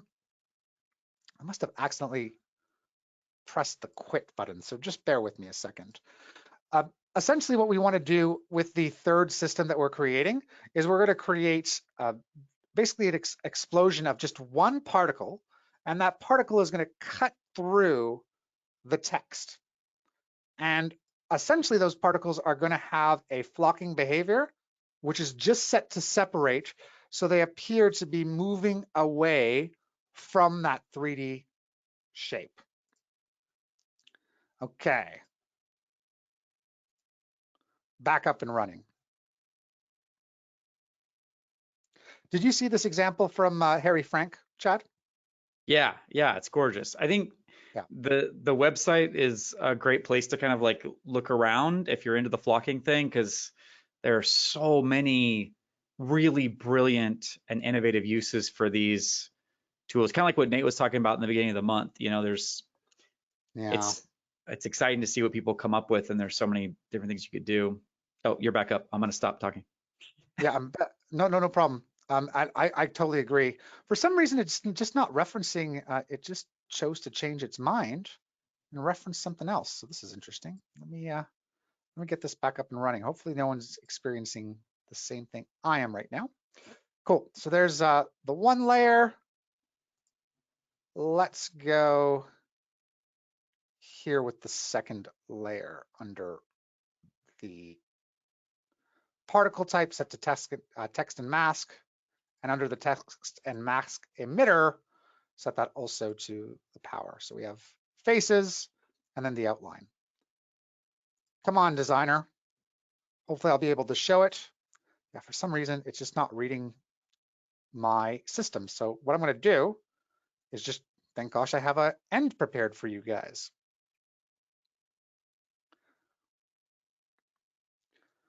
Okay, so in previewing this composition, the flocking text end, what you can see is that a ball is affected by some physics and on a trajectory where it slices through the outline of the text as well as the face of the text.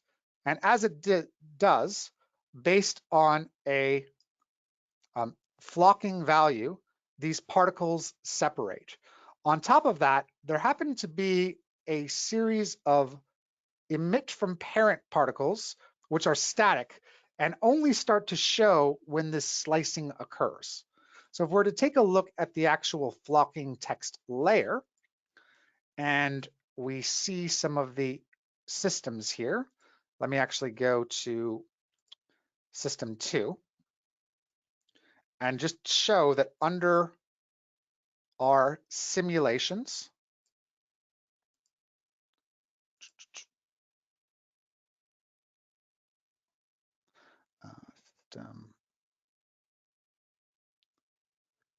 here we go, system 3. One of those is actually set to predator, which is the ball, and then another system is set to prey with a massive evade value, causing them to actually drift there in space. So I'll leave that to you to dissect that project. I actually also added some optical glow to the particles, as well as some reflection here on a floor for the final example.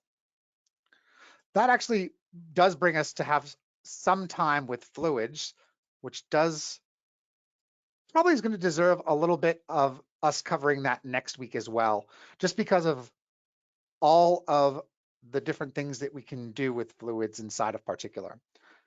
In the fluid begin comp, and if you don't have any of the exercise files, you can just follow along with the point-based system. We can head straight into the designer.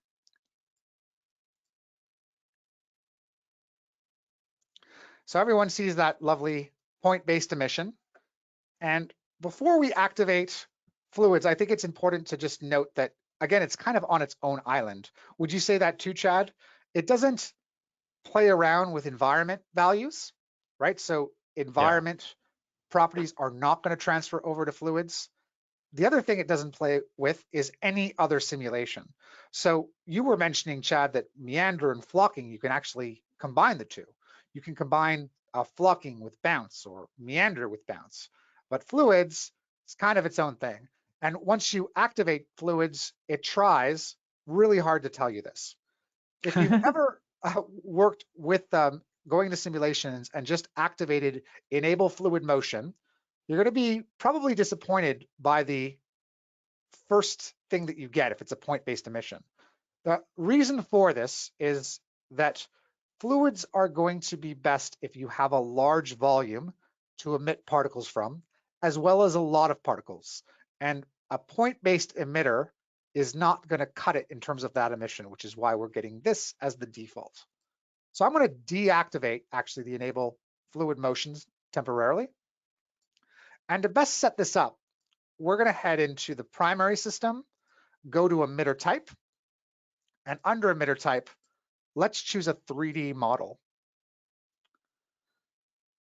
from Trapcode's model emitter library, once we click on choose emitter, I'm going to go with a sphere. Once it loads up here, these sphere strips, I'll choose OK. And then I'm going to crank up the particles per second. And if anything shows the magic of the designer, I'm going to set this to 2000. It's this example here where we have some pretty decent real-time playback in the designer where I am giving birth to 2000 particles per second off this 3D model emitter.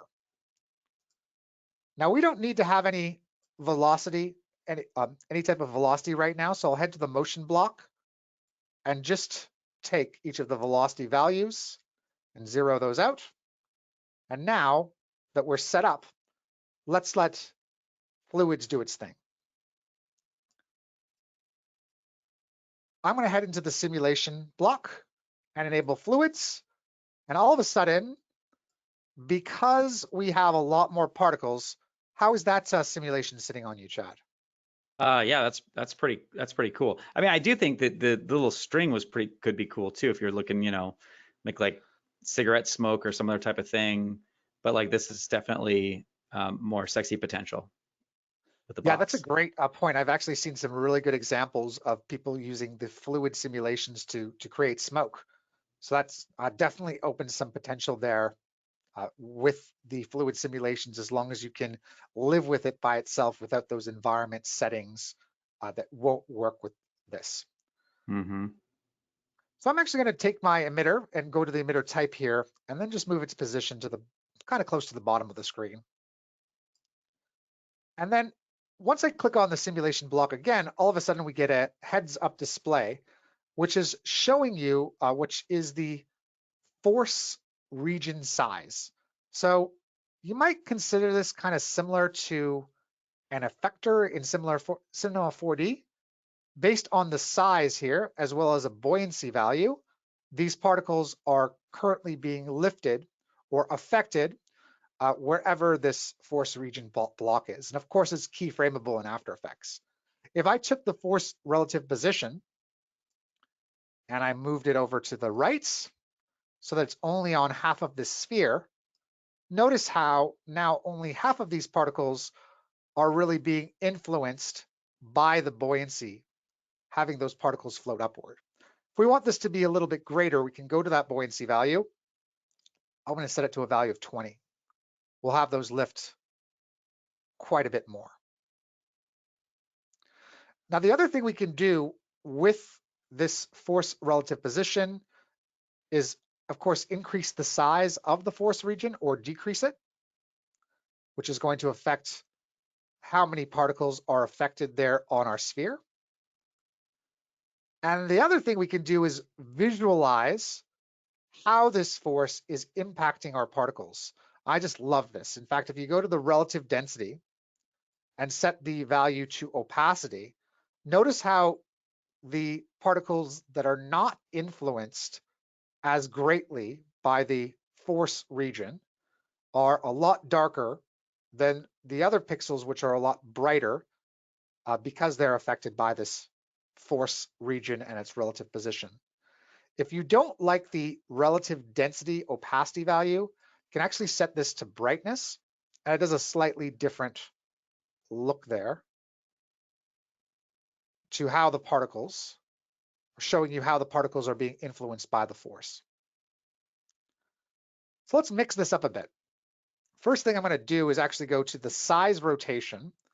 And in simulations like this, I love to go and add a little bit of size randomness so that not all these particles are the same size. And I also just want to randomize them over time to give them a little bit of a flicker. So I'll just click this randomize button, and all of a sudden we get a little bit of a sparkle to each of our particles. For any reason that you consider this too great, you could click on the smooth button to smooth that out, or even go to, I call these the Bezier points graph, and start to play around with individual points to get the simulation you're looking for. Now, a word of caution, I don't know if you've ever had this happen to you, Chad, in the size over life graph, or any graph for that matter, when you're using Bezier points. but I just want you to look down here at the block as I adjust this last point. That actually did a pretty good job, but sometimes what's going to happen is there might be a bit of residue over here at the side, like, and that's because sometimes there's a Bezier point, like in this example. Do you see that there on the block, Chad? Yeah. Right, this is not, if I was trying to do a fade in for my size, this is not going to happen. In fact, those particles are born right away because there actually happens to be another point, but we just can't quite see it. So I recommend if you click here at the top, sometimes you'll get that extra point, but you want to look for feedback here on this graph to make sure that you're going to be good. That's great. I never knew that the thumbnail in the designer was like that accurate and would help with that problem. That's great. I have that problem all the time. That's great. Yeah, so if you ever see any kind of residue here on the end after adjusting a point, I just suggest going here to the top and trying to click, and sometimes a new point, like just this one here, revealed itself, and you just bring it down. And now you have a better control over your size and rotation, or even the fade in, fade out graph. Cool, so we have a bunch of sparkling particles. I love that. Let's go to the color block. I just had a little crash, so give me a second. Chad, do you mind opening up your After Effects for a second and just showing my composition? Yes, I don't have your files loaded up. Let me see if I can get those going.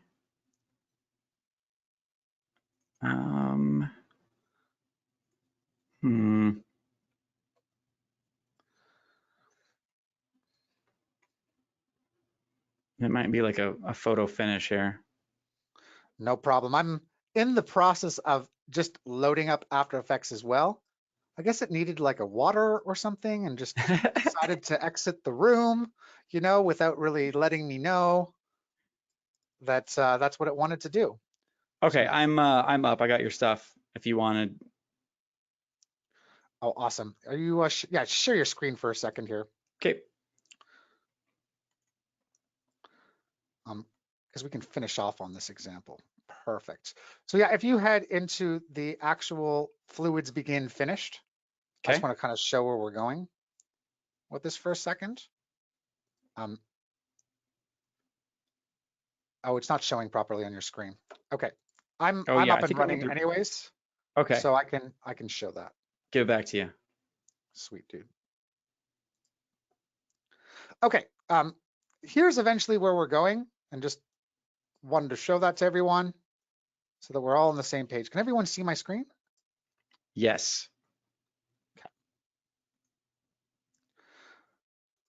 So here is what the final simulation is supposed to look like. But essentially, this is the magic of fluids. Do you see what happens when two particle systems now interact with each other?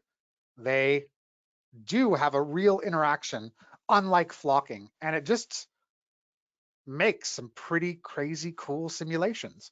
And all that this took to set up was having one particle system in terms of its buoyancy value projected upward, and then another particle system with its buoyancy value projected downward. And based on those two buoyancy values and them being in close proximity, they bounce off each other and have a cool simulation. Now, is there any setting that you need to set up to get them, like the two systems, to interact, or do the fluids just kind of like know to interact with each other? It kind of does it as soon as you change the positioning. I'm going to try to do this without crashes. So bear with me if this is in hyperspeed mode, but just keep in mind you can rewatch the video on the Maxon training channel. So good for a review anyways. Change that emitter type to 3D model. Let's go here with 1500 particles per second. Choose that model be a sphere.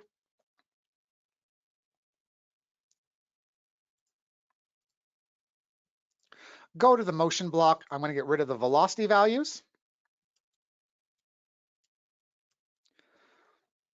Go to the size block add some randomness, randomize the whole look of these particles, and then smooth that out a bit.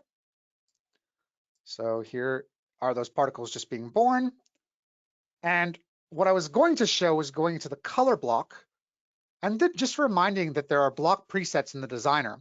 And in fact, if you press the B key, if you missed week 1, you can see these gradient blocks. And I'm just going to choose the fire block. All of a sudden, I have a nice look here to my particle system. I'll go to simulations, and now we're back where we were with fluid motion, but I recall I set the buoyancy value to about 20. And last but not least, pause playback, go to emitter type, and then just lower this on the screen. Cool.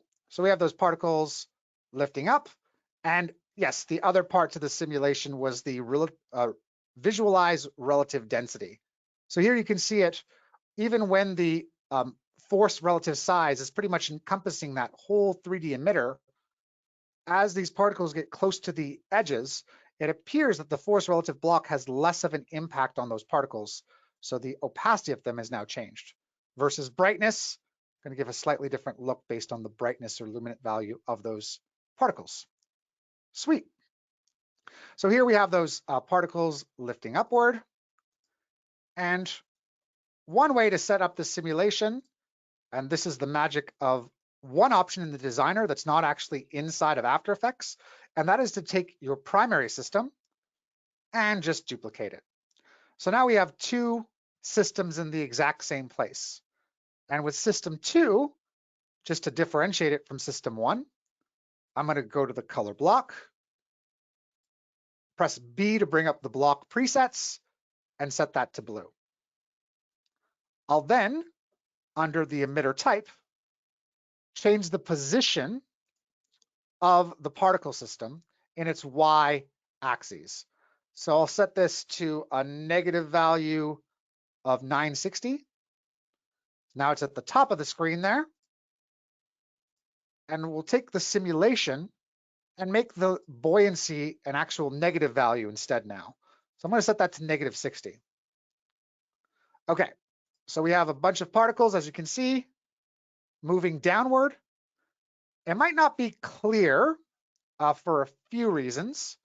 Let me go to the simulation and actually set the relative density to off so we can see those particles more clearly. Do you notice what's happening right now, Chad? Even though my system is soloed? Yeah, it's spitting out particles downwards. What else is happening?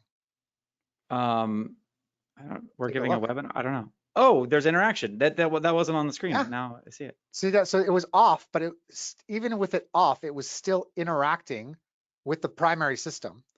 And Oh, I see where you're getting at. Yeah, I didn't notice that. That's awesome.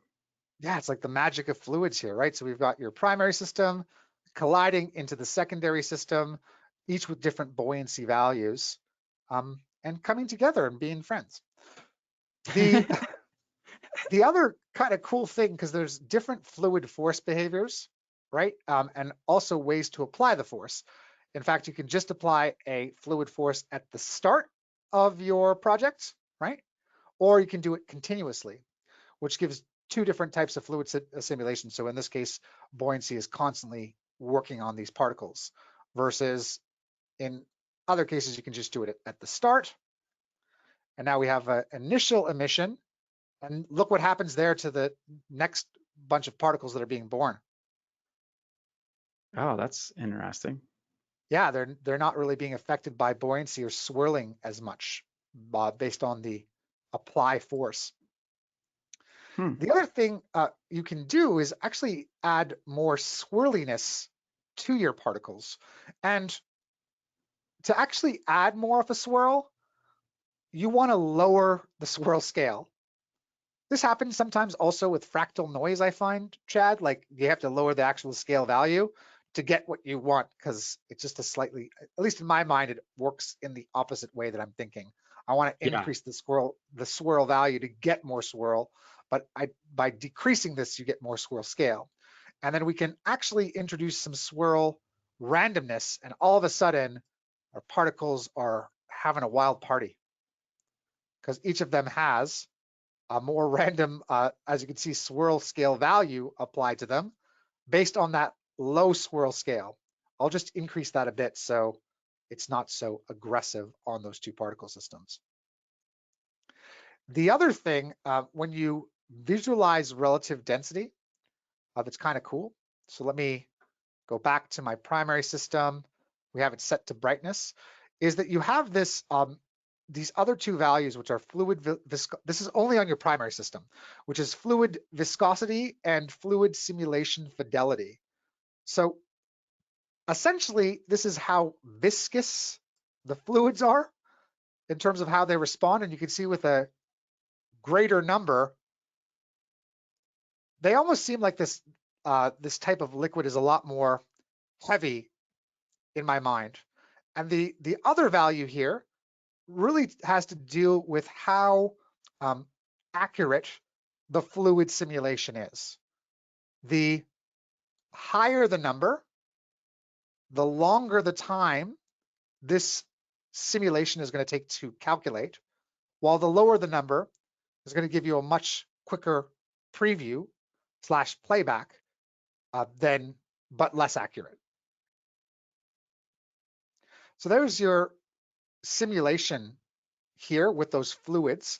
Simon Walker actually has a great tip, Chad, on the Maxon volume training channel, where he takes one fluid item and in fact sets the value, or actually just turns off the system. And instead of having nothing here, the fluid actually runs into someone's hand. So it appears like it's interacting with that person in the scene and bouncing off the hand as the particles go in different directions. He added a little bit of optical glow, but really kind of cool that you can have these particles seem like they're interacting with like people in your shot, or who knows what type of surface you might want them to bounce off. And all you have to do is set a secondary system to none and then set that up with your footage, which I think is super cool. That's awesome. Is that one of those 20-second tutorial dealies? Do you remember? Yeah, he has it as a 20-second tip, and I'll make sure to bring it up before the end of this webinar. Sweet. Yeah, and James, I'll give you the link to that just here at the end too, because we're getting close to the end of this webinar. I just want to let everyone know I included the final example of this. This final example, you should know, has a few things going on, some universe effects for any reason that it doesn't look like this, as well as a camera with a really shallow depth of field to give it this look. But the three things at play are a shallow depth of field from the After Effects camera. The other thing is some optical glow, because optical glow is awesome. And the last thing is a little bit of separation in the RGB channels with universe's chromatic aberration.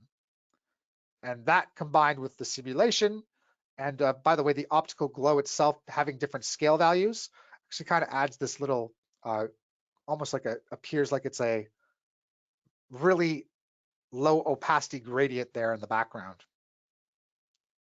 On top of this, there are another two examples, because we just looked at buoyancy and swirl, and there happens to be two other physics modes. So for experimenting, you can see I have a fluid vortex start, just fluid vortex, which is the first one. And if I get this to render, we can take a look at how this looks. But there are two different types of vortex forces you can have on your fluids as well to create a different simulation overall, which is pretty sweet. And if this does calculate, it'll be great to see. Let me see if I can get up the fluid vortex 2. I had to clear my cache in order for this to play. But here was a one type of fluid vortex with a camera moving, where we get just different types of swirls with some emit from parent behaviors, which I thought is pretty cool. Gorgeous. And then there's a difference. Thanks, Chad. Different fluid vortex simulation here. And one day it will calculate. One day. I just won't be around to see it. Your grandchildren will carry on your legacy. Yeah, exactly. I'm going to stop sharing my screen for a second. How did everyone find today? Did everyone learn something about particles?